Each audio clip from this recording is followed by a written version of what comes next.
ಕುಶನಾಭ. ವಿಶ್ವಾಮಿತ್ರರು ರಾಮಲಕ್ಷ್ಮಣರನ್ನು ತನ್ನ ಯಾಗವನ್ನು ನಿರ್ವಿಘ್ನವಾಗಿ ಪೂರ್ಣಗೊಳಿಸಲು ತನ್ನೊಂದಿಗೆ ಕರ್ಕೊಂಡು ಹೋಗಿರ್ತಾನೆ.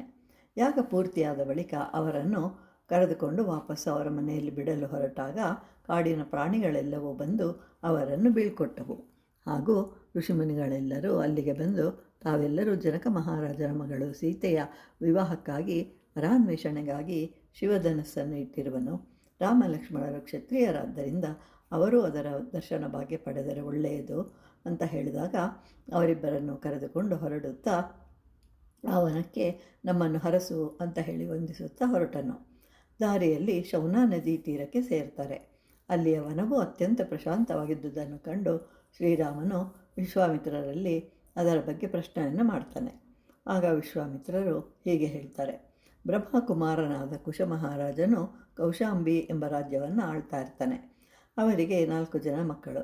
ಈ ಕುಶನಾಭನು ಋತಿಚಿ ಎಂಬ ಒಬ್ಬ ಅಪ್ಸರ ಸ್ತ್ರೀಯನ್ನು ವಿವಾಹ ಮಾಡಿಕೊಳ್ತಾನೆ. ಅವನಿಗೆ 100 ಜನ ಹೆಣ್ಣು ಮಕ್ಕಳು ಜನಿಸುತ್ತಾರೆ. ಅವರೆಲ್ಲರೂ ಅತ್ಯಂತ ಸೌಂದರ್ಯವಂತರಾಗಿರ್ತಾರೆ.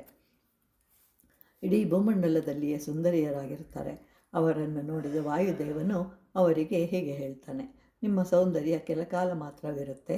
ಆದ್ದರಿಂದ ನಾನು ನಿಮ್ಮನ್ನು ವಿವಾಹ ಮಾಡಿಕೊಳ್ತೇನೆ ಹಾಗೂ ಜೀವನ ಪರ್ಯಂತವೂ ಸೌಂದರ್ಯವಂತರಾಗಿರುವಂತೆ ವರ ನೀಡ್ತೇನೆ ಅಂತ ಹೇಳಿದಾಗ ಆ 100 ಜನ ಹೆಣ್ಣು ಮಕ್ಕಳು ಒಂದೇ ಕಂಠದಿಂದ, ನೀನು ಕೇಳುತ್ತಿರುವುದೇ ತಪ್ಪು, ನಾವುಗಳೆಲ್ಲರೂ ನಮ್ಮ ತಂದೆ ತೋರಿಸಿದ ವರನನ್ನೇ ವಿವಾಹ ಮಾಡಿಕೊಳ್ತೇವೆ ಅಂತ ಹೇಳಿದಾಗ ಕೋಪಗೊಂಡ ವಾಯುದೇವನು ಅವರ ದೇಹದಲ್ಲಿನ ವಾಯುವನ್ನೆಲ್ಲ ತೆಗೆದುಬಿಡ್ತಾನೆ.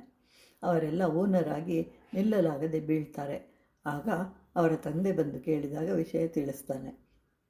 ಆಗ ಅವರ ತಂದೆಯಾದ ಕುಶನಾಭನು, ನೀವು ಅತ್ಯಂತ ಶಕ್ತಿವಂತರು, ತಪಸ್ಸಿನ ಶಕ್ತಿಯಿಂದ ವಾಯುದೇವನನ್ನು ಶಪಿಸಬಹುದಾಗಿತ್ತು ಅಂತ ಹೇಳಿದಾಗ ಆ 100 ಜನರು ಕೇವಲ ಶಾಪ ಕೊಟ್ಟು ನಮ್ಮ ತಪಸ್ಸಿನ ಪುಣ್ಯವನ್ನು ನಾಶಪಡಿಸಲು ಇಚ್ಛಿಸಲಿಲ್ಲ ಅಂತ ಹೇಳ್ತಾರೆ. ನಮ್ಮ ಸಹನೆಯು ನಮ್ಮನ್ನು ಕಾಪಾಡುತ್ತೆ ಅಂತ ಹೇಳಿದಾಗ ಕುಶನಾಭನು ಸಂತೋಷಿಸ್ತಾನೆ.